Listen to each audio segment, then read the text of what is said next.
Hi, welcome to Beginning Ukulele. Today's lesson we're going to be getting ready to play the song Blue Tail Fly, which is actually coming up in your very next tutorial. Okay, but before we play the song, we got to go through some things to get us ready to increase our chance of success and get you to play the song, hopefully the first time around. Okay, so go ahead and get your techniques paper that's located on page 3 of your syllabus, or if you've been taking notes on it, keep that handy because we got to go through some things. Now, I'm not going to go through every single technique, but I'm going to go through some of the main ones. You should be doing all of the techniques that we went over together every time you do a song. So here we go. One of the first things you want to do is you want to preview the music. So on page 15 in your music book, we're doing Blue Tail Fly, and then you want to look through the music. Okay, look through the entire song. Things like sing the signatures for time. There's a C there, common time. Going through the music, looking at all the chords. Is all the chords doable? Can I do them? Now, for example's sake, let's just say, you know, the F chord, oh, you forgot how to do it, or maybe you're having problems how to do it. Well, you would refer back to your music book and relearn your F chord or bring it back to your memory. But I do have it on the board. And there's F chord, first finger over there, second string, second finger on the top string over there, F chord. You're also going to look through the music to see if there's any other notation or terminologies that you need to be aware of, such as the rests located on the bottom line, the rests, okay? The rests, the squiggly lines look in your music, and what that means is basically there's no playing and no singing. It depends on the music, so we're going to go over together till you get a hang of it. But in this particular example, this particular song, it means no playing and no playing of the ukulele. That's what it means in this song. So, and for this very end, there's a rest here and a small little rest above. So that means on that beat, there's no playing, there's no singing. The song has came to an end. So you stop playing, stop singing. On this particular rest right here on the last line, kind of in the middle of the page at the very bottom line of the music, there's a signature of this icon here that looks like, well, I like to call it a bird's eye. It's not necessarily a bird's eye, but for shortcut in music, we learn it as a bird's eye. And you know, you have this little location right here.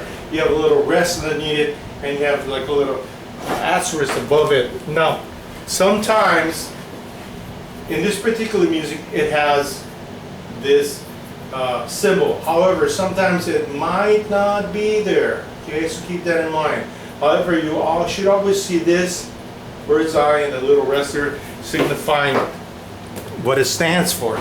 Okay, what it stands for in this particular music is that you basically just hold it out a little bit longer. So right here, there's a rest in the music staff. That means there's no playing, but there's a bird's eye above it. Bird's eye. And that just means you hold out the note vocally. So it'll be like, let's go through the last line together. And right here, last line. Jimmy crack corn and I don't care. I'm just holding it out. That's all it means. Okay? So now, when you're doing the previewing of the music, you want to do a chord cog exercise with the chords, then with music. So let's do that together. First, these chords, C and G7, should be easy by now. So I'm going to go a little quicker. So we're going to do a chord cog exercise. C, press on it, relax, press, relax. Then you're going to press and lift a little bit off, press, lift off, then you're going to close your eyes and lift off. Okay, and then when you open your eyes again, you should be directly on the C. Next, you're going to do the G7. Same thing, press, relax, and then you're watching your hands. You're trying to put that image of the G7 chord into your memory, into your mind, forcing that information into your brain so you can have it there. You can see it with your eyes closed. You're going to press, relax, then press and lift off, keeping your eyes closed, pressing back on, and then do that for about a minute. And then when you done that several times. If you can press lift off with your eyes closed and press down and make that G7 chord properly, then you know you kind of have that G7 chord under control and reasonably well. Next, F chord. I think this chord is pretty easy. First finger, second string, second finger on the top. Okay, that's it. That's all it is. So you're going to press, you're going to relax, press, relax, and then you're going to close your eyes. You're going to press and lift off a little bit, press down. You're going to do this several times. Lift off, press down. Do it several times until you can lift off and press down. Open your eyes, and you're on that F chord. When you can do that, you pretty much got it under control.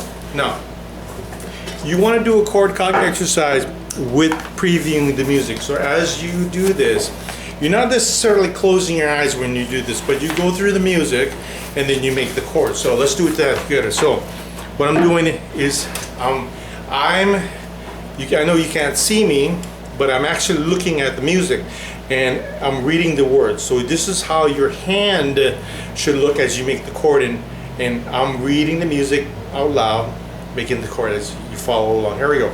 I was young and used to, notice I just made my F chord, wait on my G7, O Mas, and hold C his plate.